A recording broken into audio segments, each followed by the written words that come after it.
প্রেম পরিপূর্ণ কারুণ্য ঘন শ্রীমূর্তি শ্রী শ্রীমান মহাপ্রভুর অপর অনুকম্পায় দাতা শিরোমণি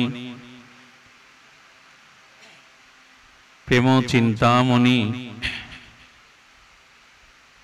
অক্রোধ পরমানন্দ দয়াল নিতাই চাঁদের অনুকম্পায় শ্রী শ্রী গান্ধার্বিকা গিরিধারী অহৈতুকী অনুকম্পায় আজ মাগুরাডাঙ্গা ভক্ত গৃহঙ্গনে মধুমার জ্যৈষ্ঠের সান্ধ্যকালীন ভাগবত অধিবেশনে এই ভক্তিযজ্ঞে জ্ঞানযজ্ঞে শুভারম্ভে অস্মাদীয় গুরুপাদ পদ্মে পরার্ধ কোটি দণ্ডবত প্রণতি। সঙ্গীত বিশারদ রসক গোবিন্দ চাতক সম ভাগবত রস পিপাসু অমৃতে পথের যাত্রী গৌর অনুরাগী বৈষ্ণব জন সুধীজন মান্যজন শ্রদ্ধাশীলা ধর্মশীলা স্নেহবৎসলা বিষভানুনন্দিনী রাধারানীর অংশস্বরূপা মাতৃমণ্ডলী, আজ এই শ্রী শ্রী কেশবব্রতের সমাপন অন্তে মধুমাসের এই শুভারম্ভে আপনাদের সকল ভক্তচরণে বিনিন্দিত সশ্রদ্ধ দণ্ডবত প্রণতি। ভাগবত বলছেন, যথা শশী জলে ভাতি চঞ্চলত মেন কহিশ্চিত তদাত্মানি দেহত্বং পশ্যত জ্ঞান যোগত। আকাশের চন্দ্র সেটি যখন স্বচ্ছ জলে প্রতিভাত হয়, জলের তরঙ্গে চাঁদের প্রতিচ্ছবি চাঁদটা দোল খেতে থাকে জলের তরঙ্গে। এই দৃশ্য দেখে যদি কেউ এই অনুভূতিতে পৌঁছায় যে আসলে চাঁদও দুলছে আঁকা বাঁকা হয়ে, এটি তার ভ্রম না সত্যতা? আকাশের নীলিমায় পূর্ণচন্দ্র আছে, কিন্তু স্বচ্ছ জলে যে চাঁদের প্রতিভাস প্রতিবিম্ব প্রতিফলিত হয়েছে, সেটি জলের তরঙ্গে চাঁদটি আঁকাবাঁকা হয়ে দুলতে থাকে। অজ্ঞানবশত কোনো ব্যক্তি যদি ভ্রমবশত মনে করে চাঁদ আঁকাবাঁকা, সেটি তার ভ্রম। তেমনি আমাদের ভিতরে মায়া মোহ অজ্ঞানতা আমাদের ভগবত তত্ত্বকে স্মৃতিকে ভজনকে ঠিক ঠিক দেখতে দেয় না। অজ্ঞানবশত যা আনন্দ, যা মঙ্গলময়, যা কল্যাণময়, তাকে যথাযথ রূপে উপলব্ধি করতে দেয় না। এবং চাঁদ যেহেতু তরঙ্গায়িত জলে আঁকাবাঁকা হলেও সে আঁকাবাঁকা নয়, তেমনি ভ্রমবশত যারা মনে করে এই সংসার দেহ আমি আমার এটাই সত্য, তারাও ভ্রমবশত অজ্ঞানবশত ভুল দেখে। দেহ আমার নয়, সংসারও আমার নয়, এগুলি আমার স্বরূপ নয়। আমার স্বরূপ, আমি ভগবানের স্বরূপ নিত্য দাস, আমি চেতন অমল সহজ সুখরাশি আত্মস্বরূপ। আকাশের দিকে চাঁদটা কিন্তু দুলবে না, তরঙ্গায়িত হবে না, জলে প্রতিফলিত অজ্ঞানবশত ভ্রমবশত জলের তরঙ্গে মনে হতে পারে, কিন্তু আকাশের চন্দ্রের দিকে তাকালে দেখবেন সেটা আঁকাবাঁকা নয়, দুলছে না। তেমনি যতদিন অন্তর্যামী ভগবানের দিকে দৃষ্টি না যাবে, বাইরের এই সংসার অনিত্য দোলায় দুলছে, এটা যথাযথ নয়। আমাদের সব থেকে বড় সংকট হলো, সমস্যা হলো, অজ্ঞানতা হলো, আমরা বড় বাইরের দিকে ছুটছি। চোখ সারা জীবন ধরে বাইরের দৃশ্য দেখছে, কর্ণ সারা জীবন বাইরের শব্দ শুনছে, জিহ্বা সারা জীবন বাইরের বস্তুর আস্বাদন নিচ্ছে, আমাদের স্পর্শজনিত সুখ বাইরে থেকেই নিচ্ছি, কোনো প্রাণীর দ্বারা স্পর্শ হলে সুখ হয়। এই যে বাইরে থেকে সুখ নেওয়ার চিন্তা, বাইরে থেকে সুখী হবার যে ভাবনা, এটা ভ্রম, এটা অজ্ঞানতা। সুখ বাহিরে নাই, সুখ আছে মানুষের ভেতরে, অন্তরে। কারণ আত্মা বাহিরে নয়। হৃদ্দেশ অর্জুন তিষ্ঠতি, আত্মা হৃদয়ে আছেন। হৃদয়ের স্বর অন্তর্যামী, আমার প্রিয় পরম আমার অন্তরেই আছে। সূর্য থেকে যেমন সূর্যের কিরণ বিকশিত হয়, চন্দ্র থেকে যেমন চন্দ্রিমা, জল থেকে যেমন শীতলতা, অগ্নি থেকে যেমন তাপ, চিনি থেকে যেমন মিষ্টতা, ঠিক তদুপরি আত্মা থেকেই প্রকৃত শান্তি, মঙ্গল, কল্যাণ, অনাবিল প্রেম, এগুলি আত্মা থেকে আসে, বাইরে থেকে আসে না। আকাশের চাঁদের দিকে তাকানো দুলবে না, ও তরঙ্গায়িত হবে না, কিন্তু জলে প্রতিফলিত চাঁদটা তরঙ্গায়িত হয়, বাঁকা দেখায়। শান্তি অন্তরে, শান্তি ভেতরে। যতদিন এটি সাধুগুরু কৃপায়, শাস্ত্র কৃপায় অনুভব না করতে পারবো, ততদিন সারা জীবন অনন্ত জন্মে বাইরে সূক্ষ্ম যা মানুষগুলো জন্ম মৃত্যু জরা ব্যাধি কর্মফলে ভুগতেই থাকবে। ভেতরের দিকে তাকাবার সময় আমাদের। ভাগবত সেটিই বলছেন, তুমি বাইরে থেকে সুখ নিতে যেও না, অন্তরের সুখ নিতে চেষ্টা করো। দেখুন, এখন বৈশাখ পেরিয়ে জ্যৈষ্ঠের তাপদাহ পুড়ছে, প্রকৃতি পুড়ছে, মানুষের তাপদাহ শরীরও পুড়ছে। শীতলতা কোথায়? খুব ভালো একটি লীলা মনে পড়ল। শ্রী গোবিন্দ সখাদের নিয়ে মথুরায় এসেছেন। কংসের রঙ্গশালায়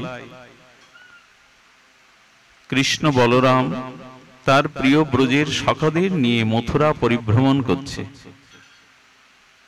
কিন্তু যারা রাখাল বেশে শ্রীধাম মধুময় বৃন্দাবনের ফুলময়, আনন্দময়, কুসুমময় শ্রীধাম বৃন্দাবনে যারা উন্মুক্ত হয়ে আর পরম আনন্দে উদ্দোলিত হয়, ধেনু চড়ায়, কখনো যমুনায় পুলকিত হয়ে জলকেলি করে, কখনো কদম্ব বৃক্ষ ওঠে, কখনো বা মায়েদের দেওয়া আঁচলে বনভোজন, যমুনার তলে পদ্মের পত্রে বনভোজন করে আনন্দ পায়। আর সাথে তো স্বয়ং আনন্দময় মুরলীধারী শ্যাম সুন্দর, তিনি তো আছেন।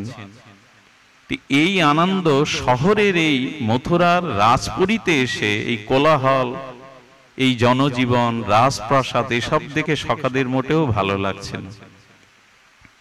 কানাই, ফিরে চল, এটা আমাদের আনন্দের জায়গা নয়, এটা আমাদের প্রীতির জায়গা নয়। না আছে ফুল, না আছে চন্দন, না আছে কোনো বন, না আছে যমুনা। ফিরে চল কানাই। ব্রজবাসীদের না বৈকুণ্ঠ ভালো লাগে না। যারা ভগবানের লীলার সঙ্গে, এদের বৈকুণ্ঠ, একবার বৈকুণ্ঠ গোবিন্দ এদের নিয়ে গিয়েছিল। বললো না রে, এখানে সব মর্যাদা মানে, একে অপরকে সম্মান করে, এখানে সবই আছে, কোনটা নেই, কিন্তু কোথায় যেন কি নাই। এই জন্য যারা ব্রজকে ভালোবেসেছে, যুগলকে ভালোবেসেছে, যারা যুগল মাধুর্য আস্বাদন করেছে, বৈকুণ্ঠও তাদের কাছে ভালো লাগার বিষয় নয়। এই যেমন ভাগবত যাদের ভালো লেগেছে, আর কিছু তাদের মনে ধরবে না। হরিনাম হরিকথা ছাড়া আর কিছু দিয়ে এদের আনন্দ দিতে পারবেন না। তো কি হয়েছে, সখাদের মনতুষ্টির জন্য গোবিন্দ ভ্রমণ করতে করতে হঠাৎ দেখছেন ভোজরাজ কংস, তার জন্য আপনারা জানেন জটিলা প্রতিদিন একটু কুসুম মালা আর চন্দন নিয়ে যেতেন। তো কৃষ্ণ জটিলাকে দেখে পেছন থেকে বলছে সুন্দরী। এই প্রথম জটিলাকে কেউ সুন্দরী বললো, কারণ ভগবান অসুন্দর কিছু দেখে না। যার যেমন দৃষ্টি সে তো তেমনই দেখে। হে সুন্দরী যেই বলেছেন, এবং উপহাস করে না, সমাদর করে সম্মান করে ডাকছেন, হে সুন্দরী। এত মধুর কণ্ঠ কারো হতে পারে? পেছনে ফিরিয়ে দেখে উনি তো কুজো, উঁচু হতে পারেন না, কিন্তু যতটুকু চরণের দিকে দৃষ্টি দিয়েছে উনি মোহিত হয়ে গেছে। সুন্দরী, তোমার হাতে যে চন্দন ফুলমালা আমার সখাদের একটু দেবে। গোবিন্দ চাইছেন। তো গোবিন্দের চরণ সৌন্দর্য দেখে তখনও মুখের দিকে তাকায়নি, আর কণ্ঠের সেই মধুময়তা দেখে কবজা একরকম মোহিত হয়ে গেছে। সারা জীবন কংসকে চন্দন পরালাম, পথে ঘাটে কতজনের সাথে সাক্ষাৎ হয়, মুখ ফিরিয়ে নাই, আমাকে আমার দিকে কেউ দৃষ্টিও দেয় না, আমি কবজা, আমি অসুন্দরী, আমার দিকে দৃষ্টিও কেউ দেয় না, সুন্দর করে ডাকলো সুন্দরী বলে, আমি দেব তোমাদের চন্দন। এই যে একটা কথা বলি, চন্দনের ধর্ম কি? চন্দনের ধর্ম শীতলতা এবং সুগন্ধ। চন্দন মাথা যন্ত্রণা করলে খাঁটি চন্দন দেবেন, শীতল হয়ে যাবে। সাধুরা বলছে কি, চন্দন চর্চিত করে যদি অঙ্গে লেপন করেন অঙ্গ শীতল হতে পারে, কিন্তু সংসারের জ্বালা, মনের তাপ শীতল হবে তো হয় কি? মনের যে তাপ, সংসারের যে তাপ, তা কি চন্দনে শীতল হয়? তবে তা শীতল করার এক চন্দন আছে। যদি জেনে নিতে পারেন, মেনে নিতে পারেন, আস্থা বা বিশ্বাস রাখতে পারেন, হৃদয় শীতল হবে, জ্বালা দূরীভূত হবে। চন্দন শীতল, তা তাকে দেহকে শীতল করে, কিন্তু অন্তর শীতল করার চন্দন হলো সাধু সঙ্গ, সাধুরায় হলো শীতলতা। কিছুক্ষণ এখানে এইসব সাধুদের মধ্যে বসে থাকুন, এখানে কিছুক্ষণ বসে থাকুন, যদি শ্রদ্ধায় বসে থাকেন, যদি উৎকর্ণ পিপাসায় হরিকথা শুনতে থাকেন, এইসব ভজনানন্দী সাধুদের অঙ্গের যে বাতাস, এদের হৃদয়ের যে ভজন অনুভূতি কণা, এটা আপনাকে এখন শান্ত করবে। সংসার ভুলে যাবেন, তাপ ভুলে যাবেন। তাই কোটি চন্দনও যেমন অন্তরের ত্রিতাপ তাপকে শীতল করতে পারে না, অন্তরের বিষয় ত্রিতাপ দগ্ধিত জীবকে অন্তর শীতল করতে পারে সাধুরূপ চন্দন। আর কি হয় জানেন? চন্দন ঘর্ষণ করলেই কেবল তার সুবাসিত গন্ধে আমোদিত হয় আশেপাশের বাতাস, আশেপাশের পরিবেশ। ঠিক তেমনি সাধু সঙ্গ হরিকথাকে ঘর্ষণ করতে থাকলে, শ্রবণ কীর্তন করতে থাকলে একটা অনাবিল পরিবেশের সুবাতাস বয়ে যায়, প্রেমের বাতাস, ভক্তির বাতাস, শ্রদ্ধার বাতাস। এইখানে এখন পরিবেশটা দেখুন, কেউ কোনো অসৎ চিন্তা করতে পারবেন না, কারো মনের মধ্যে খুব ভাবনারও উদয় হবে না। তার মানে চন্দন ঘর্ষণ করলে যেমন তার সুবাসিত পরিবেশ মুগ্ধ করে, আনন্দিত করে, ভাগবত শ্রবণ কীর্তন ঘর্ষণের দ্বারা সেই পরিবেশে অনাবিল প্রেমময় শান্তির বাতাস বয়ে যায়, সুবাস বয়ে যায়। এগুলো উপলব্ধির জিনিস। তো আজ কবজা বলছে চন্দন দেব, সখাদের মালা দিলেন, সকলের ললাটে চন্দন এঁকে দিলেন। বলে মালা না হলে ভালো লাগে বৃন্দাবনবাসীদের? ফুল চাই, মালা চাই। একটা জিনিস বলি, অনেকেই সোনার অলংকার গড়িয়ে দেন ঠাকুরকে, কিন্তু ভগবানের সত্যি যদি অলংকার দিতে চান, সাজাতে চান, তবে ফুল দিয়েই মানায় ভগবানকে। সোনা আমরা দেই বটে, দেওয়া অনুচিত নয়, কিন্তু বৃন্দাবনের ঠাকুরকে ফুল ও শোভাতেই শোভিত করতে হয়। আশ্চর্য বৃন্দাবন! বৃন্দাবনে গোবিন্দ বা রাধারানীর চরণে যে আলতা পরানো হয়, ওটাও কেমিক্যাল আলতা না, এক রকমের ফল আছে, ওটা বাড়লে আলতার থেকে লাল হয়, ওই পরায় ব্রজবাসীরা। সবকিছু প্রাকৃতিক, প্রকৃতিজাত, স্নিগ্ধ, বিশুদ্ধ। ব্রজে নাই কি? রাধারানীর চরণে সোনার নূপুর পরানো লাগে না, নূপুর রাজাটি একটা ফল আছে, ওটা পরিয়ে দিলে রুনুঝুনু বাজতে থাকে। ব্রজে নাই কি? সবই আছে, আজও সবই আছে। ব্রজের যে কোনো বস্তুর স্বাদ অপ্রাকৃত। আজও যে বৃক্ষগুলি আছে সেগুলি চিন্ময়, সব কিছুই তো চিন্ময়। চিন্তামণি ধাম শ্রীধাম বৃন্দাবন। এই জন্য ফুলের দ্বারা ভগবানকে যতটা শৃঙ্গার করা যায়, আনন্দ দেওয়া যায়, অন্য কিছুতে যায় না। তাজ ফুল পেয়ে সখারা আমোদিত হয়েছে। তখন কৃষ্ণ কবজাকে বলছেন, তুমি আমাদের আনন্দ দিয়েছ, আর যে ভগবানকে আনন্দ দেয়, ভগবান তাকে কিছু দেওয়ার জন্য ব্যস্ত হয়ে যায়। আমাকে আমার সখাদের আনন্দ দিয়েছ, কি চাই? কৃষ্ণের এই কণ্ঠস্বর শুনে কবজা কি চাইবে? সখারা বলছেন, কানাই, ওকে কিছু দাও, ও আমাদের ফুলমালা চন্দন দিয়েছে, ওকে কিছু দাও। গোবিন্দ যেই সখাদের কথা শুনলেন, গোবিন্দের চরণের বৃদ্ধ অঙ্গুষ্টি কুবজার চরণের অঙ্গুলিতে চাপ দিয়ে পিঠে একটা আস্তে করে চড় দিয়েছেন, ওঠো সুন্দরী। যেই বলেছেন, কি বলবো, লোহা যেমন পরস্পরের স্পর্শে স্বর্ণময় হয়ে যায়, অপরূপ যে সুন্দরতা মেনকা উর্বশীরও নাই, যে সুন্দরতা শচীদেবীরও নাই, যে সুন্দরতা বিশ্বে বিরল, সেই কুবজা তিনি পরমা সুন্দরী রূপে উঠে দাঁড়ালেন। এর অর্থ কি? আমার ভেতরে অসুন্দরতা আছে, আমার ভিতরে কর্মফলের অভিশাপ আছে, আমার চিত্ত সুন্দর নয়, আমার মন পবিত্র নয়। ওগো, ভগবানকে একটু আনন্দ দাও, তাহলে অসুন্দর সুন্দর হয়ে যাবে, অসুন্দর আর কিছু থাকবে না। সুন্দর হবার এটাই নিয়ম। ভগবানকে একটু সুখ দাও, একটু সেবা করো, আর তুমি অসুন্দর থাকবে না। বাইরের কিছু দিয়ে সৌন্দর্যের পরিমাপ হয় না। আচ্ছা, বাইরের রূপ সুন্দর বলে সে মানুষটাকে আমরা সুন্দর বলবো কখনো? যার অন্তর সুন্দর নয়, যার মন সুন্দর নয়, যার স্বভাব সুন্দর নয়, যার ভিতরে দৈন্য নাই, মমতা, দয়া, করুণা গুণ নাই, যার মন সুন্দর নাই, তাকে বাইরের সৌন্দর্য দিয়ে সুন্দর বলা যাবে? স্বীকার করবেন কি আপনারা? স্বীকার করা যায় না। এই জন্য এই মনটা সুন্দর হলেই বাইরের সুন্দর না থাকলেও তার মধ্যে একটা দিব্য আকর্ষণ আসে, একটা সৌন্দর্য জ্যোতি প্রবাহ হয় তার মধ্যে। এই জন্য ভগবানকে একটু আনন্দ দিন। সুন্দর হওয়ার এটাই হলো একমাত্র পথ। জীবন অন্য কিছুতে সুন্দর হয় না।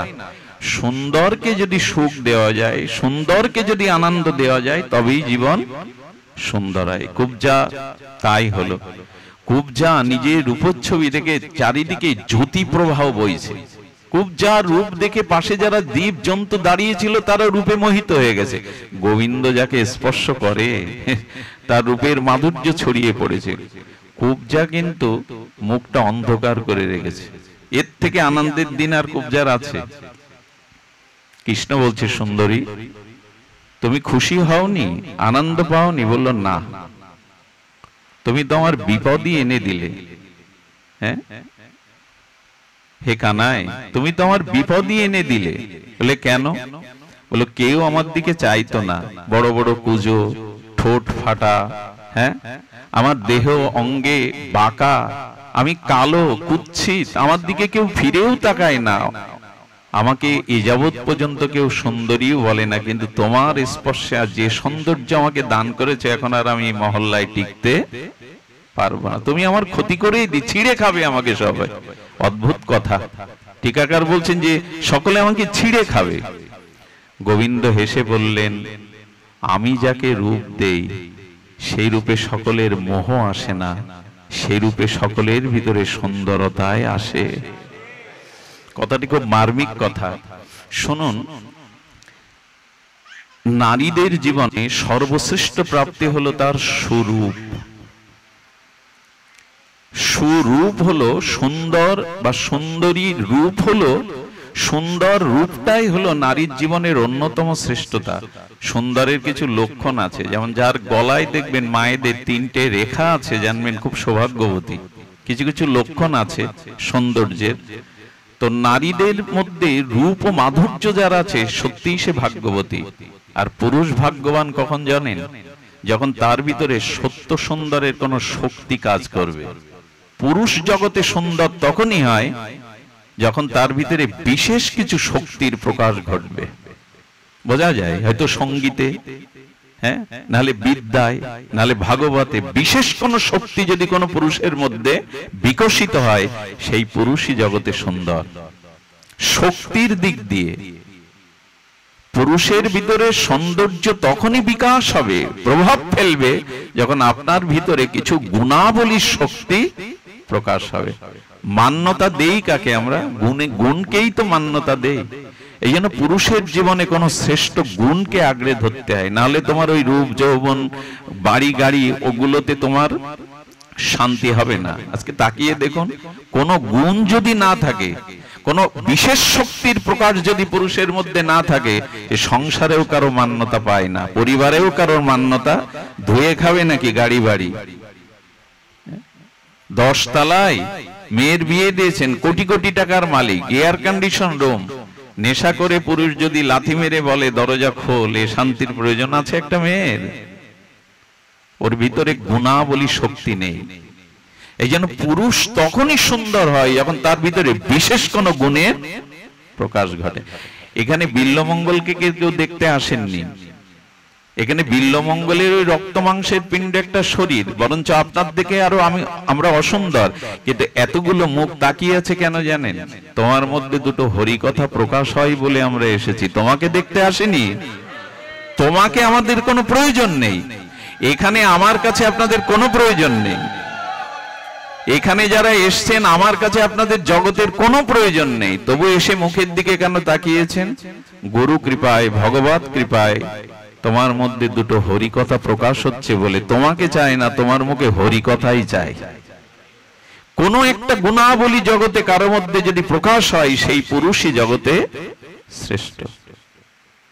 আর সেই রমণী শ্রেষ্ঠ যার ভিতরে গুণের সাথে রূপের মাধুর্য আছে। তবে ভগবান যে কথা বলেছিলেন প্রত্যেকটা মার শোনা উচিত, মেয়েদের শোনা উচিত। গোবিন্দ বললেন, যে আনন্দ তুমি আমায় দিয়েছো আর যে রূপ আমি তোমাকে দিয়েছি, এই রূপের মধ্যে সকলে তোমার রূপ দেখে মুগ্ধ হবে না, তোমার স্বরূপ দেখে মুগ্ধ হবে। কথাটি খুব মূল্যবান। যে মেয়েদের রূপ আছে, মায়েদের রূপ আছে, তাদের ভিতরে যে ভগবত স্বরূপের ভাবনা না থাকে, ওই রূপ তার জীবনে ধ্বংসের কারণ হয়ে যাবে, অন্যের ধ্বংসের কারণ হয়ে যাবে। প্রদীপ জ্বললে তার উদ্দীপ্ত শিখা দেখে যেমন কীট পতঙ্গ গুলো ওই রূপে ঝাঁপ দিয়ে পুড়ে মরে, বোঝা যায়। প্রদীপ জ্বালিয়ে দেন, আগুনের শিখার রূপ দেখে কীট পতঙ্গ গুলো ঝাঁপ দিয়ে ওখানে কি করে? পড়ে মরে। তো যার ভেতরে ভগবত স্বরূপের চেতনা নেই, সেই রমণী যদি রূপবতী হয়, সে সংসারকে ধ্বংস করে ফেলবে, পরিবারও ধ্বংস করবে, অন্যদেরও ধ্বংস করবে। গোবিন্দ বললেন, যে রূপ আমি তোমায় দিয়েছি এই রূপে কেউ মোহিত হবে না, তোমার স্বরূপ দেখে সবাই মোহিত হবে, তোমার স্বরূপ দেখে সবাই মোহিত হবে। কোন কোন মায়েদের দেখলে দেখবেন মাথাটা নত হয়ে যায়, তাকে মা বলে ডাকতে স্বাদ হয়, তার দিকে কুদৃষ্টি দেওয়ার ক্ষমতা কোন কামক পুরুষেরও থাকে না। এগুলো আমি উপলব্ধি করেছি বলেই বলছি। বৃন্দাবনে এমন এমন মাতাজিকে দেখা যায় যাদের দেখলেই মাথাটা নত হয়, তারা রূপের সাথে সাথে স্বরূপ তাদের ভিতরে জাগ্রত হয়েছে। রূপের সাথে সাথে যদি স্বরূপ জাগ্রত হয়, সেই সৌন্দর্য জগতে মঙ্গলের কারণ হয়ে দাঁড়ায়। সেই সৌন্দর্য, কথাগুলো খুব মর্মস্পর্শী কথা। এই জন্য যারা রূপ পেয়েছেন তাদের সেই রূপে স্বরূপের ভাবনা ভাববেন, তবে ওই রূপ সার্থক। আর যারা আমরা রূপ পাইনি, তারা ভেতরে যদি স্বরূপকে জাগাতে পারি, ভগবত স্মৃতিকে জাগাতে পারি, এই জগতে তাদের থেকে সুন্দরী বা সুন্দর এই জগতে কেহ নাই। স্বরূপ স্মৃতি জাগাতে হবে। আমার একটা ঘটনা মনে পড়ে, এসি ভক্তি বেদান্ত প্রভুপাদ আমাদের অমৃতের সন্ধানে পত্রিকায় লিখেছিলেন এক ভক্তপ্রবর। তিনি লিখেছিলেন, আমেরিকাতে একটা বড় কোম্পানিতে একটি সুন্দরী ভারতীয় মহিলা চাকরি করত। এত সুন্দরী যে তার সুন্দরের বা সৌন্দর্যে মোহিত হয়ে ওই যে বড় কোম্পানির যিনি মালিক, তিনি মোহিত হয়ে গেলেন। কিন্তু ঘটনাক্রমে এই মাতাজির শুধু রূপ ছিল না, গুরুদেবের কাছে দীক্ষার পরে, ইস্কনে আশ্রিত হওয়ার পরে, হরিনাম পাওয়ার পরে তার স্বরূপও জেগে গিয়েছিল। প্রসাদ ভোজি ছিলেন, নিত্য নাম জপ করতেন। তো এই যে স্বরূপ জেগে গেছে গুরু কৃপায়, হরিনামের কৃপায়, এই জন্য বাইরের রূপের সাথে সাথে তার স্বরূপেরও রূপ বিকশিত। তো কি করে জানেন? জন্মদিনটা, আজকাল তো সব ডাটা পাওয়া যায় মোবাইলে, অমুক তমুক, ওই মেয়েটার জন্মদিন জেনে ওই যে ডিরেক্টর যিনি, ওই যে কোম্পানির মালিক যিনি, তাকে গাড়ি উপহার পাঠায়, দামি দামি উপহার পাঠায়, স্বর্ণ পাঠায়, বা দরজার সামনে রেখে আছে শুভেচ্ছা বলে। উনি বুঝতে পারলেন মাটা, একদিন নিজেই বললেন, আপনি আমার সাথে দেখা করুন। অফিস একটা রুমে একান্তে বললেন, কি চাই আমার কাছে আপনি স্পষ্ট করে বলুন, কেন এগুলি পাঠান, কেন এমন করছেন? এই দেখুন স্বরূপ জাগলে কি হয়। তখন বলছে আমি তোমাকে চাই, একদিনের জন্য হলেও জীবনে তোমার জন্য আমি সব জলাঞ্জলি দিতে পারি। ঠিক আছে, 15 দিন পর এই চাবি নিন, হোটেলের অমুক নাম্বার রুমে আমার সাথে দেখা করবে। কি করলেন জানেন এই মা? ভগবানকে, গুরুদেবকে স্মরণ করে আমেরিকার খুব বড় একজন মেডিকেল অফিসারের কাছে গেলেন, গিয়ে বললেন আমার শরীরে এমন কিছু ওষুধ প্রয়োগ করুন, ডায়রিয়া, রক্ত কলেরা এভাবে হয়ে যেন আমার যৌবন, আমার স্বাস্থ্য শুকিয়ে হাড়গুলো থাকে, তবে আমি মরতে চাই না, এই জীবনে এখনো ভজন সারা হয়নি, ফিরে আসতে চাই, কিন্তু আমাকে দেখে যেন সকলের ভীতি হয়, আকর্ষণ না হয়। দীর্ঘ 15 দিন মেডিসিন দিয়ে রক্ত বমি, রক্ত কলেরা, আমাশা এগুলো হতে হতে শরীর জীর্ণ হয়ে গেল। আর যে মল মূত্র বমিগুলো বাইরে আসতো এক একটা পাত্রে ধরে রাখতো, স্টিলের পাত্রে ধরে, ওই যে 15 দিন পর হোটেলের যে রুমে যেতে বলেছে ওখানে সাজিয়ে উনি বেডে শুয়েছিলেন।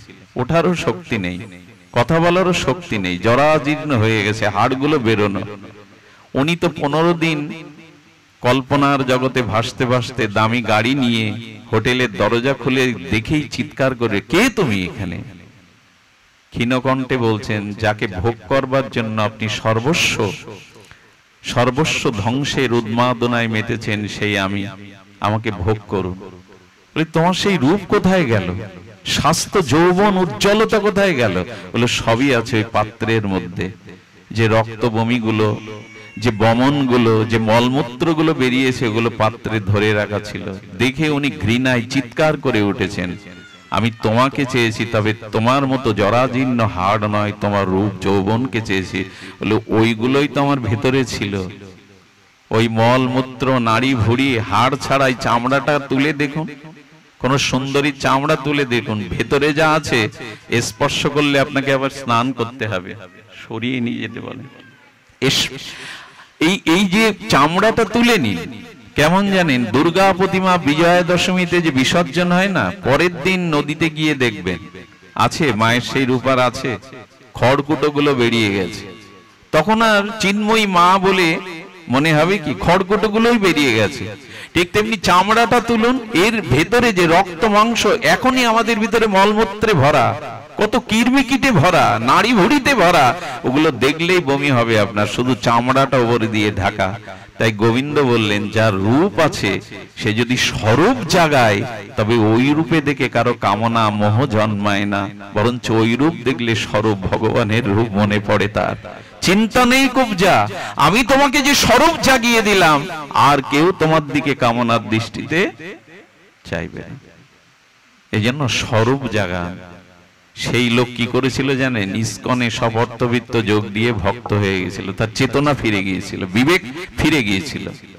তো যার রূপের সাথে স্বরূপ চিন্তা আছে, মাটি ভক্ত ছিল বিদায়, হরিনাম প্রেমিকা ছিল বিদায়, তার ভিতরে স্বরূপ জেগে গেছে। উদাহরণটা এই কারণে দেওয়া, রূপের সাথে যাতে করে যদি স্বরূপের চিন্তা থাকে, তখনই তবু গোবিন্দকে বললেন, আপনি যাই বলুন, আমাকে কেউ এখানে আর থাকতে দেবে না, সবাই আমাকে ছিঁড়ে খেতে চাইবে। গোবিন্দ তখন বললেন, আমি তোমাকে অধিকারও দেব। সাধারণী, সমর্থা, সাধারণী, সামঞ্জস্যা, এই 3 প্রকারের গোবিন্দের। যেমন গোপীরা হলো সমর্থা, রাধারানী সমর্থা, সামঞ্জস্য হলো রুক্মিণী সত্যভামা, আর সাধারণী রতি হলো এই কুবজা। কুবজাকে স্ত্রীর মর্যাদা দিয়েছিলেন গোবিন্দ, যাতে আর কেউ তোমার দিকে না তাকায়। একটুখানি চন্দন, একটুখানি ফুলের ভালোবাসার পরিণামে। কাকে ভালোবেসেছেন সারা জীবন, যাদের জন্য জীবন যৌবন উৎসর্গ করেছেন, তারা এই দান আপনাকে দিতে পারবে না। এই জন্য ভালোবাসাটা সঠিক জায়গায় দিন, যাতে নিজের জীবন আনন্দময় সুন্দর হয়ে ওঠে। ভুলটা এখানে, ভালোবাসা সঠিক জায়গায় দিতে পারিনি। আরেকটি জিনিস হয়েছে, আজ কেন জানি না, এইসব ভক্তদের কে বলেছে আমি জানি না। আমি তো আশা করেছিলাম আমি যাচ্ছি এখানে এদের পাবো, জানি না। আপনারাও চলে এসেছেন। এখন যে পরিবেশ, সেখানে ভাগবত স্বয়ং প্রকাশ হন। আসুন আমরা জানি আমাদের করণীয় কি।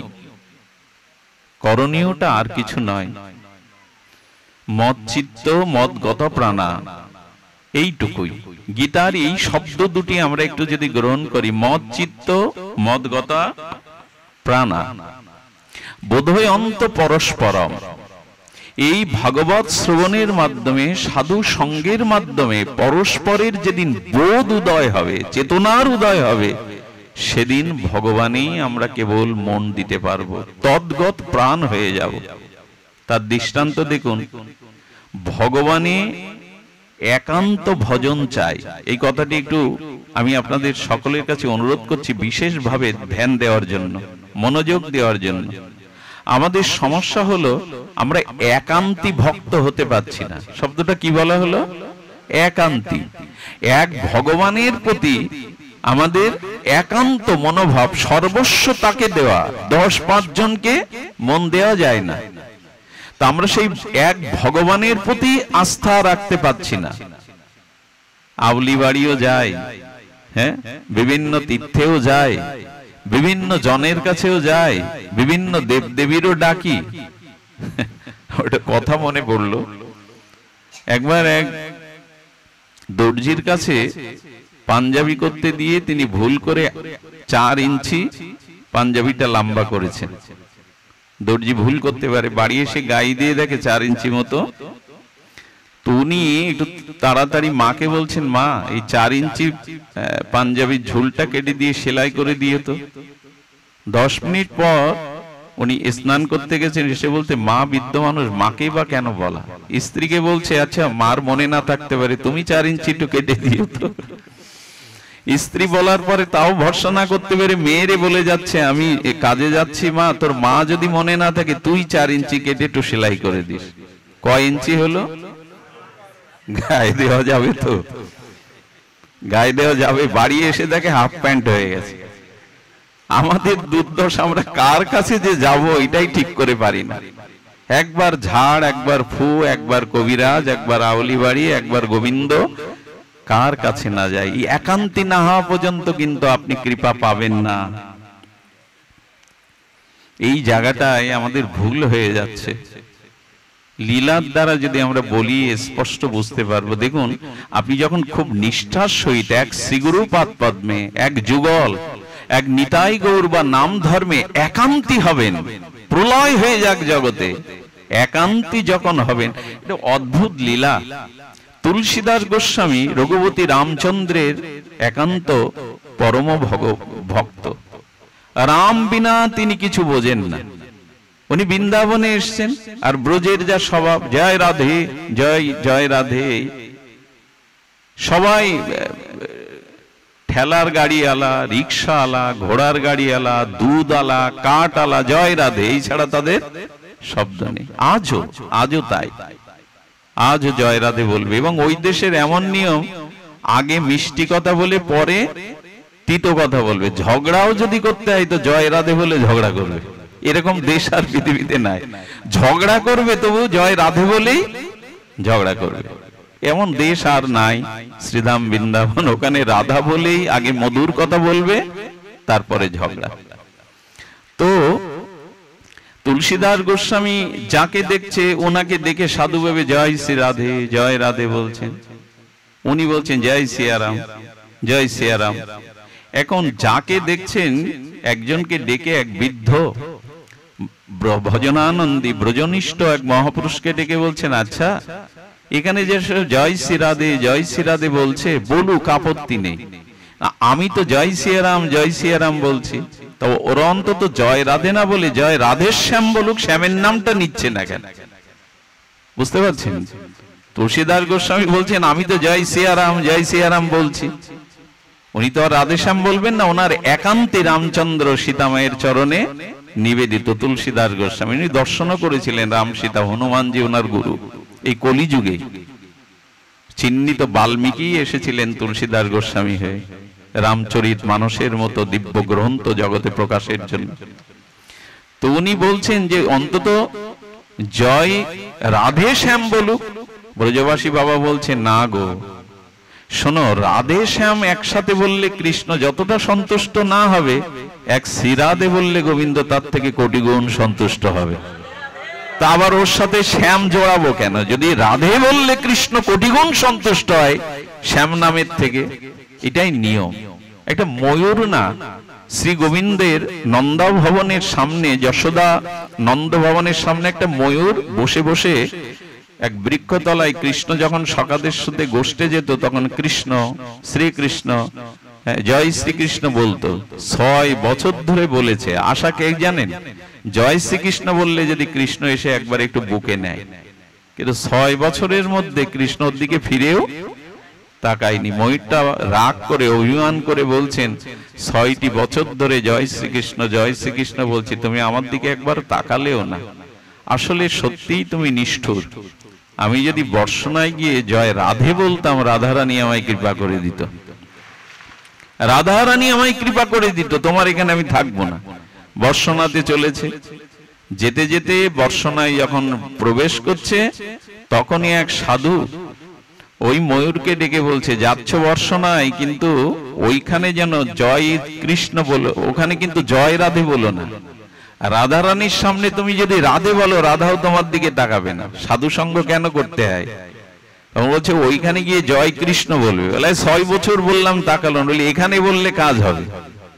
রাধারানীর দুয়ারে এসে যেই রাধারানী অষ্টসখী পরিবৃতা হয়ে বেরোচ্ছেন, জয় শ্রীকৃষ্ণ যেই বলেছে, কৃষ্ণ নাম কানে যাওয়ার সাথে সাথে রাধারানী ব্যাকুল হয়ে ময়ূরটাকে ছুটে এসে জড়িয়ে ধরে চুম্বন করেছে। সঙ্গে সঙ্গে কেঁদে বললে, রাধারানী 6 বছর ধরে যাকে ডাকলাম সে বুকে নিল না, আদর করলো না, একবার নাম শুনে তুমি আমাকে এভাবে কৃপা করলে। বললেন, তোর জানা নেই, ওইখানে গিয়ে তুই আমার নাম একবার বলে দেখ, ওইখানে একবার জয় রাধে বলে দেখ, গোবিন্দ এমনি করেই তোকে বুকে টেনে নেবে। ফিরে এলেন, সেই যথা অবার্ত ঔষধ জয় রাধে বললে গোবিন্দ সেদিন ছুটে এসে তাকে বুকে নিয়ে নিলেন। এই জন্য যখন নন্দালয়ে যাবেন তখন জয় রাধে বলবেন, আর রাধারানীর কাছে যখন যাবেন বর্ষনায় তখন জয় শ্রীকৃষ্ণ বলবেন। রাধারানীর কর্ণে ওই নামটা বড় আদরে প্রবেশ করে, উৎকণ্ঠায় প্রবেশ করে। এই জন্য সাধু সঙ্গে এই জন্য করতে হয়, কোথায় কোন ব্যবহারটা এটা মহাত্মারা জানেন। তো কি হয়েছে, তুলসীদাস গোস্বামী বুঝলেন যেখানে জয় রাধে বললে বৃন্দাবনে গোবিন্দ জয় রাধে শ্যামের থেকেও তিনি আনন্দ, খামাকা আর কি বলবো, যাতে গোবিন্দের আনন্দ হয় তাই তো বলবো। এই জন্য গৌড়ীয় ব্রজবাসী বৈষ্ণবরা আদে ছাড়া আর কিছু বলেন না, জানেন না। তো কি হয়েছে, তুলসীদাস গোস্বামী মন্দিরে গিয়ে ভগবানকে প্রণাম করছে না, কারণ সব জায়গায় তো শ্যাম সুন্দর, সেখানে তো রাম সীতা নাই। একজন বলছেন, মহাত্মা এতদিন ব্রজে এলেন, একবারও তো প্রণাম করতে দেখলাম না আপনাকে। উনি এই কথা শুনে ব্যতীত হয়ে রাধা শ্যাম সুন্দর মন্দিরে সামনে গিয়ে বলছে, আমি মাথা নোয়াতে পারি যদি তুমি বাঁশি ছেড়ে ধনুর্ধারী সীতারাম রূপে দেখা দাও। দেখুন কতটা তাদের একান্ত নিষ্ঠা, চিন্তা করা যায়। উনি কি সাধারণ তুলসীদাস গোস্বামী? বলছে বাঁশি ছেড়ে যদি তুমি ধনুর্ধারী রঘুপতি রামচন্দ্র সীতারূপে দেখা দাও, তখনই আমি মাথা নত করতে পারি।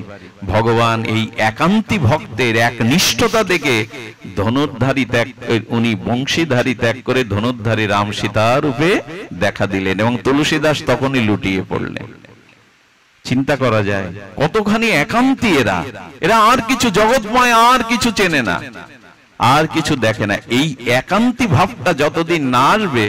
আচ্ছা, সূচের সূক্ষ্ম ছিদ্রের মধ্যে সুতা পরাতে গিয়ে যদি আঁশ থাকে, পরাতে পারা যায়? আজও মায়েরা লালা দিয়ে আঁশগুলো এক করে না, একমুখী করলেই তো প্রবেশ করে। তেমন যতদিন এক গোবিন্দ এক নামের প্রতি একমুখী একান্তি না হতে পারতেন, ততক্ষণ মন প্রাণ ভগবানে যাবে না। এক মন কতজনকে দেবেন আপনি? এক বস্তু 10 জনের কাছে বন্ধক রাখা যায়? এক মন কজনকে দেব? বরঞ্চ যথা তরুমলং নিষেচেন, এক বৃক্ষের গোড়াতে জল দিলে যেমন শাখা পোশাকা আলাদা করে তাকে জল সিঞ্চন করা লাগে না, পল্লবিত হয়ে ওঠে, ফুলময় ফলময় হয়ে ওঠে, তেমন যথা তরমূল নিষেচেন। ভাগবত বলছেন, এক গোবিন্দকে, এক রাধা রানীকে, এক শ্রী গুরুদেবকেই যদি একান্ত মন প্রাণ সর্বস্ব দিতে পারো সতী নারীর মতো, তাহলে ভগবান তোমার কাছে নিজেকে আত্মবিক্রয় করে দেবে, তোমাকে গ্রহণ করবে। এইটাই আমাদের নাই। আমরা কোন দিকে যাই তা নিজেও জানি না। আরে মরতেও যদি হয়, ঠকতেও যদি হয়, ওই চরণ ধরে মরুন, আর কোন চরণে যাওয়ার এই একান্তি ভাবটা আমাদের মধ্যে, আমরা যে পাত্রে যাই সেই রং ধারণ করি। এই জন্য আমাদের ভক্তি নিষ্ঠা আসছে না, আমাদের ভজনে নিষ্ঠা আসছে না। তো সেখানে কি বলছেন খুব ভালো করে শুনুন।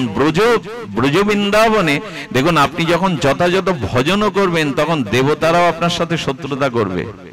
খুব মার্মিক একটা কথা শুনুন। একবার হরিদ্বারে গুরুকুলে এক পিতামাতা এসেছে, তার পুত্রকে ওইখানেই তিনি বেদ শিক্ষা, গুরুকুলের আধ্যাত্মিক শিক্ষায় শিক্ষিত করার জন্য দিয়েছেন। তো সেদিন গুরুদেব পাঠ করছেন যোগাবশিষ্ট রামায়ণ। আমি একবার পড়েছি, পড়ে আমার মনে হয়েছিল আমি সংসারে থাকবো না, এত ত্যাগ বৈরাগ্যের উপদেশ। এটা বশিষ্ঠদেব রামচন্দ্রকে দিয়েছিলেন। সেটা পড়লেই মনে হবে এই সংসারে আমি আর থাকবো না। আমি একবার পড়ে ওটা আলমারিতে ভাঁজ করে রেখেছিলাম। এই জন্মে তো ভাগ্যে নাই সংসার ছাড়ার, এটা বেঁধে রেখেছিলাম। এত তীব্র বৈরাগ্যের উপদেশ। তো পিতামাতা শুনছে, সেই শিষ্যদেরকে গুরুকুলে গুরুদেব এই ত্যাগ বৈরাগ্যের, দেখুন সচিমাও একবার অপরাধ করে বসেছিলেন অদ্বৈত আচার্যের চরণে।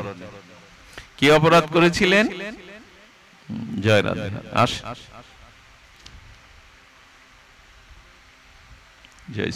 সচিমা অদ্বৈত আচার্যের কাছে শাস্ত্র শিক্ষা করে আর বিশ্বরূপ আমাদের বিশ্বম্বর মহাপ্রভুর বড় ভ্রাতা 18 বছরেই ত্যাগ বৈরাগ্য নিয়ে সংসার ছেড়েছিলেন।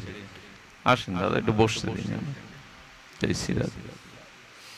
তো কি হয়েছেন, সেই ত্যাগ বৈরাগ্য নিয়ে চলে যাওয়ায় সচিমাওর একটা সন্দেহ ভর করেছিল। সেই সন্দেহটা হলো যে আমার নিমায় আচার্যের সন্নিধানে যায়, শাস্ত্র শিক্ষা করে, যদি নিমায় ত্যাগ বৈরাগ্য নিয়ে সংসার চলে যায়। তো সেই পিতামাতা গুরুদেবের কাছে বলছেন যে আমাদের সন্তানকে আমরা এখানে আর পড়াবো না। তার মানে ওই যে বৈরাগ্যের উপদেশ শুনে মনে করেছে আমার ছেলেও আর সংসারে ফিরে যাবে না। এরা কারা? বলেন দেখুন, যখন আপনি একনিষ্ঠ ভজন শুরু করবেন তখন দেবতারা 8 প্রকারে বাধা হয়ে দাঁড়াবে। পিতার স্বরূপের মধ্যে এসে, মায়ের স্বরূপের মধ্যে এসে, স্ত্রীর স্বরূপের মধ্যে এসে, ভ্রাতা বন্ধুর স্বরূপের মধ্যে, এইভাবে 8 ভাবে যাতে আপনি ভজনে এগোতে না পারেন আপনাকে পিছনে টান দিয়ে দেবে দেবতারাই। ওই স্বরূপে, পিতামাতার স্বরূপে, স্ত্রী স্বরূপে, কুটুম্ব স্বরূপে, সজ্জন স্বরূপে এসে আপনাকে টেনে ধরবে দেবতারা। এমনি করেও দেখেন না, শুনেছেন না, যখন কেউ তপস্যা শুরু করে তখন দেবতাদের মাথা চিন্তা বেঁধে যায়, ওরা স্বর্গ নিয়ে নেবে, পদ নিয়ে নেবে, এই জন্য ওর স্খলনের জন্য তখন চিন্তা করে। ভজন করলেই দেবতাদের মাথা টনক নড়ে যায়, যদি এই পদ নিয়ে নিল। এই জন্য একান্তি হবেন। অনেক পরীক্ষা আসবে, পিতা টেনে ধরবে, মাতা টেনে ধরবে, বন্ধু টেনে ধরবে, পরিবারের মানুষ টেনে ধরবে। এখনো সময় হয়নি, কেন এইসব আবিলতা করছো? কিন্তু এইসবে একান্তি ভাব যেন রুদ্ধ না হয়, তার দৃষ্টান্ত হলো ব্রজে। আপনারা জানেন গিরিরাজ গোবর্ধনের গোবিন্দ নিজে অর্চন শুরু করলেন, এতদিনের ইন্দ্রজাগ যজ্ঞ বন্ধ করলেন, আর ওইটুকু বালকের, 6 বছর বালকের কথা শুনবে ব্রজবাসীরা, নন্দ মহারাজ শুনবে। কতটা গোবিন্দের প্রতি, কানাইয়ের প্রতি নিষ্ঠা দেখুন। বহু পরম্পরা ধারায় আজ ইন্দ্র যজ্ঞ বন্ধ করে আজ গিরিরাজের অর্চন করলেন, গিরিরাজকে সন্তুষ্ট করলেন ওইটুকু বালকের কথায়। কতটা একান্তি হলে তবে ওইটুকু বালকের কথা ইন্দ্র পূজা বন্ধ করে গিরিরাজ তারা আরাধনা করল। একবার ভাবুন না। এর দ্বারা আমি জানাতে চেষ্টা করছি যে একান্তি হন, এক চরণেই পড়ে থাকুন, 10 জায়গায় গিয়ে বিভ্রান্ত হবেন না। একান্তি ভজন না হলে ভগবান আপনার কাছে নিজের আত্মবিক্রয় করবেন না, সর্বস্ব তিনি অর্পণ করবেন না। এই জন্য অনন্য চিন্তান্তমাং, অনন্য ভাবে এক শ্রী গোবিন্দ, এক গৌর গোবিন্দের সবাইকে মানো, সবাইকে মানো, কিন্তু মনটা, অনুরাগটা, ভালোবাসাটা, ভজনকে এক চরণে দাও। 10 জনকে দিতে গেলে ভ্রান্ত পথে চলে যাবে। একান্তী ভজন হও, তা না হলে হবে না। সবাইকে সম্মান করবেন, কিন্তু মন, অনুরাগ, ভালোবাসা, অর্চন সেই এক চরণেই দিন। যথা তরমূল নিষেচন, অনন্যগত চিত্ত হইয়া মনটা শুধু ভগবানকেই দাও, আর কাউকে দিতে হবে না। ওইখানে দিলেই সব প্রাপ্তি। আপনারা জানেন দেবরাজ ইন্দ্র কতটা প্রকোপিত হয়ে হিংসার দ্বারা ব্রজবাসীদের প্রাণনাশের জন্য কিভাবে মুষলধারে বৃষ্টি, কিভাবে বজ্রপাত করেছিলেন। একজন ব্রজবাসী ব্রজ ছেড়ে চলে যায়নি। তাদের ভরসার কেন্দ্র কে? ভরসার কেন্দ্র এইটুকু কানাই। তাদের আর অন্য কোনো ভরসা ছিল না। এই জায়গাটাই ভাগবতে, এই লীলাটাই বলছেন, দেখে নাও ব্রজবাসীদের, একান্ত ভাবে চরণে শরণ নাও। তারা আর কোন দেবতার কাছে যায়নি, ব্রজ ছেড়ে কেউ মৃত্যুর ভয়ে যায়নি। ইন্দ্র যদি 7 দিন তার প্রকোপের বজ্র বৃষ্টি দেয়, সে কি সাধারণ? প্রলয়ের মতো তিনি বজ্র বৃষ্টি দিলেন। 7টা দিন গোবিন্দ দেখলেন কেউ ব্রজ ছেড়ে যায়নি। যদি মরতেই হয় আমাদের কানাইয়ের মুখ দেখে মরব, ব্রজ ছেড়ে যাব না। এরকম যখন একান্তী ভাবে তার চরণে শরণ আছে, তখনই তো গোবিন্দ গিরিরাজ ধারণ করেন। উনি তখনই ভাবলেন, হে জগৎ, এই লীলার দ্বারা জেনে যাও যে ব্রজবাসীরা আমার প্রতি কতটা একান্তী। তারা অন্য নাম জানে না। একবার গোপীরা কুয়ো থেকে জল তুলছে, আর পাশে পুরুষরা ব্রহ্মার কথা বলছে। তো গোপীদের মধ্যে আলোচনা আছে এই ব্রহ্মাটাকে, ওরা ব্রহ্মাও চেনে না। তো এক গোপী বলছেন, হবে আমাদের কৃষ্ণের কেউ দাস, হয়তো তার কথা বলছে। এরা ব্রহ্মারও খবর রাখে না, বলছে আমাদের গোবিন্দের দাস হবে হয়তো। একবার রথে করে একজন যাচ্ছেন, অনন্য ভক্ত। তিনি অনন্য বিদায় রাস্তার 2 ধারে ভক্তরা পুষ্প বৃষ্টি করছে, সম্মান দেখাচ্ছে। এখন বৃন্দাবনের এক নিষ্কিঞ্চন সাধু এই রাস্তার মাঝখানে দাঁড়িয়ে, রথটা এসে যখন থামলো, সেবকরা বলছে, দেখছেন না অনন্য ভক্ত আসছে বৃন্দাবনের, আপনি পথ ছেড়ে দিন। উনি পথ ছাড়ছেন না। তখন সেই মহাত্মা অনন্য ভক্ত নেমে এসে বলছেন, কে আপনি, পথ কেন ছাড়ছেন না? বলে, আপনার পরিচয়? বলে, আমি ভগবানের অনন্য ভক্ত। তখন উনি রাস্তার মাঝে দাঁড়িয়ে বলছে, আপনি যদি অনন্য হন, আমি ফনন্য ভক্ত।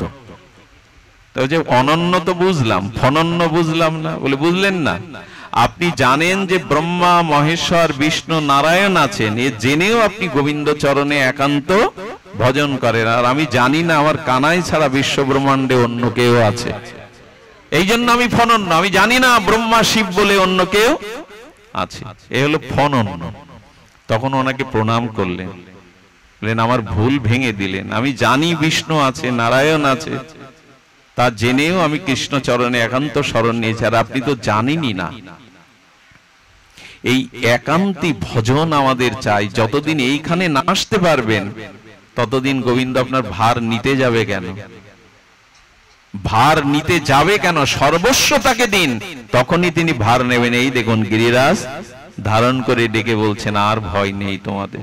7টা দিন পরীক্ষা করেছেন। আচ্ছা, গোবিন্দের, ইন্দ্রের এই ঝড় বৃষ্টি থামাতে 7 দিন অপেক্ষা করতে হয়? 2 মিনিট লাগে না। ইন্দ্রের সামনে দাঁড়ালে ইন্দ্র এমনি ত্যাগ করে দেবে সব। 7টা দিন জগৎকে দেখালেন, এই দেখো 7 দিন এরা বজ্র বৃষ্টিও দেখে একজনও ব্রজ ছেড়ে, গাভীগুলো আমাকে ছেড়ে সব আমার দিকে তাকিয়েছিল। এর পরেও কি আমরা একান্তী হব না? এক চরণে নিষ্ঠা আসবে না? তখনই গোবিন্দ তাদের রক্ষা করলেন, আর রক্ষা করে জানালেন, ভয় নাই মা ভই, আর তোমাদের কেউ। এবং গোবিন্দ সেখানে নাচ গান আনন্দই শুরু করে দিলেন। আচ্ছা, বৃষ্টি পড়লে গিরিরাজের তল দিয়ে যে বন্যাটা আসতো, তাও তো ভেসে যেত। বৃষ্টির বিন্দু কণাও তার মধ্যে প্রবেশ করেনি। গান বাজনা চলছে, আনন্দ চলছে, যশোদা কখনো দুধ খাওয়াচ্ছে, কিন্তু তার মধ্যে গোবিন্দ একটা লীলা করলেন। ভরসা শুধু আমার উপরে ছেড়ে দিও না। ওরা লাঠি ঠ্যাঙা নিয়ে যখন ধরেছিল, গোবিন্দ বোঝাতে চেয়েছিলেন, আমি রক্ষা করব, কিন্তু ভজনটা, চেষ্টাটা তোমাদের করে যেতে হবে। রক্ষা আমি করব, কিন্তু ভজন আমার উপরে ভাত দিয়ে ভজন সাধন ত্যাগ করে বসো না। অনেক হয়েছে ভজন, ত্যাগ করো না, তোমরাও চেষ্টা করো। আমি আছি তোমাদের জন্য, ভয় নাই মা ভই। কিন্তু চেষ্টা করো। সবশেষে বলি, খোকনদা তো শেষে এসে পৌঁছেছেন, অপূর্ব কিছু কথা হয়তো বাদ পড়ে গেল, ভাগবতের প্রথমেই আসতে হবে, তাই এত দূর থেকে কে বা আসতে বলে। জয় শ্রী রাধে। তো এই একান্তি ভজনে আমি আপনাদের অনুরোধ করব, একান্তি ভজনের মধ্যে দিয়েই আপনি আপনার ইষ্টকে আত্মসাৎ করতে পারেন।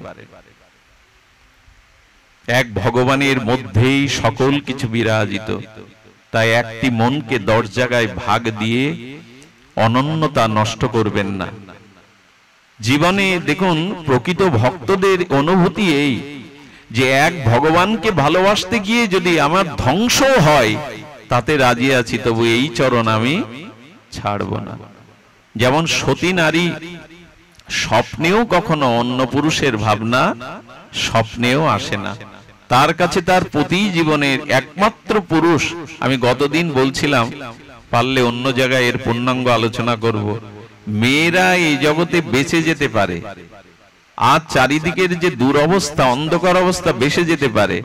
ভাগবত বলেছেন, নিজের পতি ব্যতীত একটি রমণীর কাছে অন্য পুরুষ 3 ভাবে যদি দেখা দেয় তাহলে সে বেঁচে গেল। একটি হলো পিতা, ভ্রাতা আর পুত্র। বিবাহিত রমণী নিজের পতি ছাড়া জগতে যত আর পুরুষ আছে তাদেরকে যেন এই দৃষ্টিতেই দেখে। কি কি রূপে? পিতা, পুত্র, ভ্রাতা। এর বাইরে আমরা যে সম্বন্ধ পাতাই, এই সম্বন্ধ টিকবে না, ওখানে কোনোদিনই টিকবে না। কাম এত দুর্জয়, লালসা এত দুর্জয়, টিকবে না। আর পুরুষদের কাছে তার নিজের স্ত্রী ব্যতীত আর যত জগতে রমণী আছে 3 ভাবে দেখতে বলা হয়েছে। স্ত্রীদের 3টি রূপ, কন্যা, জায়া, জননী।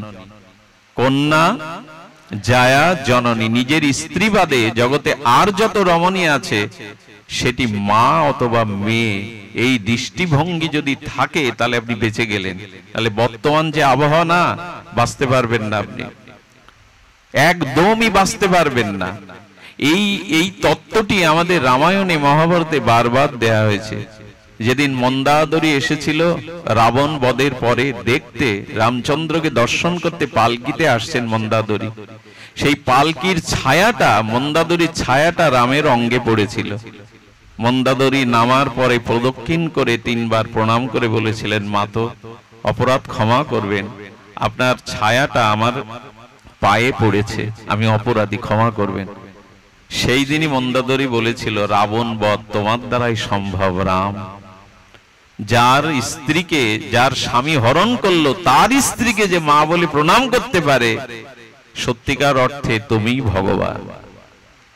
আপনাদের মনে আছে শূর্পণখা যেদিন রূপ ধরে এসেছিল না, সেদিন কিন্তু রামচন্দ্র একবার শূর্পণখাকে দেখে বুঝেছিল গ্রাস করতে এসছে, আর একবারও শূর্পণখার দিকে না তাকিয়ে সীতার দিকে তাকাচ্ছিল বারবার। শূর্পণখা অত সুন্দরী রূপে এসেছে কিন্তু আর তাকায়নি। রামচন্দ্র জগৎকে জানালো, যদি স্ত্রী পেয়ে থাকো যেমনই হোক, জগতে আর কারোর দিকে তাকিয়ে নিজের পতন দেখো না, ওই দিকেই তাকিয়ে থাকো। এইসব আদর্শগুলো আর সব জলাঞ্জলি দিয়েছি। যাকে পেয়েছো জীবন সঙ্গিনী রূপে তার দিকে তাকা, অন্য কারোর দিকে আর দৃষ্টি দিও না, জ্বলে পুড়ে অভিশাপে শেষ হয়ে যাবে। এই কথাগুলো কত প্রয়োজন ছিল আমাদের। বর্তমান সমাজ তো শেষ হতে বসেছে, পাশ্চাত্য কৃষ্টি কালচারে সব শেষ হতে বসেছে। এই জন্য শাস্ত্র বলছেন এইগুলি বাঁচবার উপায়। একান্ত এককে ধরে থেকে বাঁচার মধ্যেই জীবনের পরম আনন্দ আছে, পরম আনন্দ আছে, তাছাড়া বাঁচতে পারবো না। সব শেষে, যেহেতু অনেক ক্লান্ত, হরিকথাতে আসলে ক্লান্তি থাকে না। আপনারাও দূর থেকে এসছেন, তবে একটা দৃষ্টান্ত, একটা তত্ত্ব হঠাৎ হৃদয়ে এলো, এটার অনুভবটুকু আপনাদের হৃদয়ে স্থাপন করে পাঠ আমরা বিশ্রাম রাখবো। আমরা সংসারী, প্রত্যেকেই কর্মের মধ্যে আবদ্ধ। আমরা এই সংসারে থেকেও কি করে আমরা প্রেম ভক্তি লাভ করতে পারি তার একটা জলজ্যান্ত দৃষ্টান্ত শুনুন। এটা উত্তরখণ্ডের ঘটনা। একজন শিক্ষক ছিলেন। এই শিক্ষক, তিনি কখনো ভাগবতে যেতেন না। লোকের সামনে মন্দিরে মন্দিরে গিয়ে খুব নিজের উপাসনা প্রকাশ করতেন না। কিন্তু তিনি তার শিক্ষা জীবনে কোনোদিন ফাঁকি দেননি। একজন আদর্শ শিক্ষক রূপে ছাত্রদের নৈতিক শিক্ষা আদর্শ তিনি দিয়ে গেছেন। জাতিতে ব্রাহ্মণ ছিলেন, খুব বেশি পূজা পার্বণ করতেন না, ওই নিষ্ঠার সহিত সৎ আদর্শকে আঁকড়ে ধরে তিনি মাস্টারি করতেন এবং গৃহেই থাকতেন, খুব বেশি উপাসনা করতেন না, কিন্তু নীতিবান ছিলেন। আমি বলি কি, একটা কাঁচা কাঠ তাকে 6 মাস জলে ভিজিয়ে রাখুন, সেই কাঁচা কাঠটাকে জলে 6 মাস ভিজানোর পরে যদি আগুন দিতে যান, জ্বলবে কি সহজে? ধোয়া হবে, জ্বলবে না। একটা সারি কাঠকে 6 মাস রৌদ্রে রেখে দিন, প্রখর রৌদ্রে, একে তো সারি, তারপরে 6 মাস রৌদ্রে শুকানোর পর যদি আগুন জ্বালান না, দাও দাও করে জ্বলবে। আমি বলি কি, অল্প ভজন করলেও ভগবানের প্রেম ভক্তি পাওয়া যায় যদি নীতি আদর্শ ঠিক থাকে। ভজন বেশি করা লাগে না। আমি ভজন করছি অথচ আমার ব্যবহার, আমার আচরণ, আমার সদাচার এগুলি নাই, আদর্শ নীতি নাই। তো ইনি সদাচার সম্পন্ন ছিলেন, তার শিক্ষা জীবনে কখনো তিনি ফাঁকি দিতেন না। ন্যায় নীতি আদর্শ চরিত্র ছাত্রদেরকে সারা জীবন শিক্ষা দিয়েছে। ওনার কি হলো জানেন? তবে হ্যাঁ, পাহাড়ি বাবা বৃন্দাবন থেকে আসতেন যখন, তখন উনি যেতেন হরিকথা শুনতে, এইটুকু, প্রতিদিন যেতেন না। একই জীবনে হয়তো 1-2 দিন পাহাড়ি বাবার কৃপা নিতে হরিকথা শুনতে গেছেন। এভাবে তার চাকরি জীবনের পরিসমাপ্তি হলো। যেদিন তাকে অবসর দেয়া হলো, পুরো গ্রাম ব্যাপী, স্কুল ব্যাপী তার সন্তান সম ছাত্ররা তাকে অনেক উপহার, বাজি বাজনা, ফুলের মালা করে তাকে গৃহে কাঁদতে কাঁদতে পৌঁছে দিয়ে, একটা সৎ শিক্ষকের যা প্রাপ্তি। তো পৌঁছে দেওয়ার পরে উনি বাড়িতেও ছাত্রদের বা আগত অতিথিদের তিনি বরণ করেছেন, তাদের সেবার ব্যবস্থা করেছেন। সব কিছু যখন সমাপ্তি হলো, রাত 10টা বাজে, স্ত্রীকে আর তার একমাত্র পুত্রকে ডেকে ঘরে দরজা দিয়েছে। খোকা, তোমার পিতা আমি। স্ত্রীর দিকে তাকিয়ে বলছেন, আমি তোমার পতি, আমি তোমাদের ঘরে আনার পরে স্বামী হিসাবে, এই পরিবারের একজন হিসাবে, তোমার পিতা হিসাবে আমি কর্তব্যে কখনো ফাঁকি দেইনি, সেটা তোমরা বলতে পারবে না। নিষ্ঠা আদর্শ সত্য আঁকড়ে ধরে তোমাদের বড় করেছি। এখন আমি আমার জীবনের অবসরে চলে এসেছি, কিন্তু আমার একটা বড় কথা আছে বলবার। আমার পেনশন, আমার স্থাবর অস্থাবর আমি সব তোমাকে দিয়ে দিলাম, এবং কাল থেকে আমি আমার নূতন জীবনের অধ্যায় শুরু করব। সেই অধ্যায় হলো এই, আমি এবার ভজনে প্রবেশ করব। তবে না, আমি গৃহ ছেড়ে মঠ মন্দিরে যাব না, এই গৃহ আশ্রমেই আমার বাকি জীবনটুকু আমি ভগবানের চরণে সমর্পিত করব। রাত 3টেই উঠতেন, দূরে নদীতে স্নান করতেন, এসে ধ্যান করতেন। ভোরবেলা তিনি বেদ, রামচরিতমানস, শ্রীমদ্ ভগবদ গীতা এগুলি পাঠ করতেন। আর অধিকাংশ সময় বাড়ি থেকে বেরিয়ে না হয়ে অন্তর্মনা হয়ে জপ করতেন ভগবানের নাম। এই করতে করতে পূর্বে ওই যে বললাম কাঠটা শুকনো আছে, সারি আছে, ন্যায় নীতি নিয়ে চলেছেন। এইভাবে যেখানে যিনি জপ ধ্যান করতেন ওখানে আলো প্রকাশ হতে লাগলো, দিব্য জ্যোতি প্রকাশ হতে লাগলো। ওনার মন এমন স্থির হলো, উনি যদি কোথাও গিয়ে বসতেন আশেপাশের মানুষদের মন শান্ত হয়ে যেত। প্রকৃত ভক্ত চেনার উপায় কি জানেন? যদি কোনো ভক্তের সান্নিধানে যান, আপনি দেখবেন তার পাশে বসলেও আপনার চিত্তটা সমাহিত হয়ে যাবে, একটা শান্তির অনাবিল স্পর্শ আপনি পাবেন। এটাই সাধু সঙ্গের মহিমা। উনার এমন অন্তর্মনা হয়ে গেলেন এবং বললেন, কেউ আমাকে আত্মীয় সূত্রে আর দেখবে না, ভাববে আমি এই সংসারে আজ থেকে মৃত। ঘটনাটা কেন বলছে? এটা তো কোনো ভক্ত চরিত্র না, জানতে আছে বলছি, সাক্ষাৎ এই চরিত্রটা আমাকে খুব নাড়িয়েছে যে আদর্শ দেখুন। পরবর্তীতে তিনি পাহাড়ি বাবা যখন আসতেন ওখানে পাঠ শুনতে যেতেন, ওই পাঠে যখন বসতেন তখন হরিকথার মধ্যে একটা জ্যোতি প্রকাশ হতো, একটা আলোর বিকিরণ হতো। পাহাড়ি বাবা বলতেন, দেখ, সংসারে থেকেও মানুষ সন্ন্যাসীর মতো হতে পারে, সংসারে থেকেও মানুষ ঈশ্বর লাভ করতে পারে, এই দেখ, ওকে দেখ। এই হরিকথা শুনতে শুনতেই, হরির ধ্যানে মগ্ন হতে হতেই, বিনা কোনো ওষুধে, বিনা এক গ্লাস জলে তিনি অন্তর্লীন হয়ে ভগবত ধামে ফিরে গিয়েছিলেন। ওইখানে বসেই তিনি পরম ধামে। পাহাড়ি বাবা আনন্দে চিৎকার করে ডেকে বলেছিলেন, তোমাকে সন্ন্যাস নিতে হবে না, তোমাকে ত্যাগ বৈরাগ্য নিতে হবে না, আশ্রমে যেতে হবে না। সংসারে যদি দায়িত্ব কর্তব্য 16 আনা পান করে একটা সময় যদি সংসারের আসক্তি ত্যাগ করে তুমি গৃহেই বসে ভজন করতে পারো, আরাধনা করতে পারো, তবে এখানে থেকেই তুমি গোবিন্দের পাদপদ্ম লাভ করে যাবে। কোথাও যেতে হবে না তোমার। গৃহে থাকো বনে থাকো সদা হরি। ঠাকুর মশাই সহজ করে বিয়ে বললেন, না, গৃহে বা বনে যেখানে থাকো সদা হরি বলে ডাকো। এই ভগবানকেই স্মরণ নাও। আর একটা জিনিস হলো, যদি বয়স হয়ে থাকে, সন্তান আদি দায়িত্ব নেওয়ার মতো হয়ে থাকে, তবে আর জড়িয়ে থেকেন না। খুব ভালো লাগে আপনাদের দেখতে, সংসার করতে করতে আপনারা এই যে ছুটে ছুটে আসেন, সংসার থেকে বেরিয়ে সাধু সঙ্গ হরিকথাতে আসেন, ধীরে ধীরে ধীরে ধীরে শিথিল আনুন, সংসারের বন্ধনকে শিথিল করুন। একদিন তো সব ছাড়তে হবে, একদিন তো সব অধিকারই আপনাকে নষ্ট করতে হবে। সেটা যদি হয়, পুত্র কন্যাদের জানিয়ে দিন, আমার প্রতি আর বেশি আশা। এভাবে যদি ধীরে ধীরে বেরোতে না পারেন, একদিন কিন্তু আটকে যাবেন ওই জায়গায়। জালের একটা সুতো কাটতে পারলে অন্য সুতোগুলো শিথিল হয়ে যাবে। এই একটা আসক্তি কাটুন, তাহলে দেখবেন ধীরে ধীরে আসক্তিগুলো কেটে যাবে, নাহলে ওইখানেই ওই চিন্তায় মরতে হবে। তাই গৃহে থেকে পদ্ম পাতার মতো, সরোবরে থেকেও পুষ্করিণীতে থেকেও জলকে নিজের ভিতরে টেনে নিয়ে পচে গলে নষ্ট হয়ে যেন না। ধীরে ধীরে সংসারে আসক্তি কমিয়ে নিজের কর্তব্যটা ওদের প্রতি দিয়ে এবার মনোনিবেশ করুন ভগবানের জপে ধ্যানে। কত লোক সন্ধ্যার পরে দেখি চার দোকানে গিয়ে বসে, সিডির দোকানে গিয়ে বসে, কত লোক হাটে মাঠে ঘাটে আড্ডা দেয়, রাত 10টা 11টা পর্যন্ত তাস খেলে। তাদের বয়স কারো 60 65। এরা একবারও চিন্তা করে না মৃত্যু ঘনিয়ে আসছে, মৃত্যুর পরে আমার গতি হবে তো, শুকর কুকুরে হীন জীব জন্তুতে জন্মাতে হবে না তো। তাদের আদৌ কোনো চিন্তা নেই এদের দ্বারা কি হবে সংসারে। এই জন্য নিজেকে, নিজের সময়টাকে, নিজের চিন্তা চেতনাটাকে যদি সময় হয়ে গিয়ে থাকে, ধীরে ধীরে ধীরে ধীরে কে মুক্ত করার চেষ্টা করুন। এটাই সংসারে থেকে ভগবত প্রাপ্তির উপায়। যাই হোক, আজকের যারা এই অনুষ্ঠানের আয়োজন করেছেন অতি বড় ভাগ্যবান ভাগ্যবতী তারা। কারণ আমাদের এই কেশবব্রত সমাবনান্তে আজকের দিনে একটু বৈষ্ণব সেবা, হরিকথা এগুলো করতে হয়।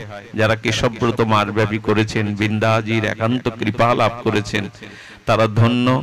আজ আকাশটাও লুকোচুরি খেলছিল, তারপরেও এরকম একটা অনুষ্ঠানে এরকম উন্মুক্ত পরিবেশে হতে পারাটা রাধা মাধবেরই কৃপা। আপনারা সকলেই ভগবতমুখী হন, প্রত্যেকের জীবনে একান্তি ভগবানের শরণ আসুক। আজকের দিনে এই মধু মাসে আপনাদের জীবন ভজনময়, আনন্দময়, মধুময় হয়ে উঠুক, এই প্রার্থনা আপনাদের চরণে রেখে আজকের মতো হরিকথা আর এখানেই বিশ্রাম। জয় শ্রী গুরু প্রেমানন্দে গৌর।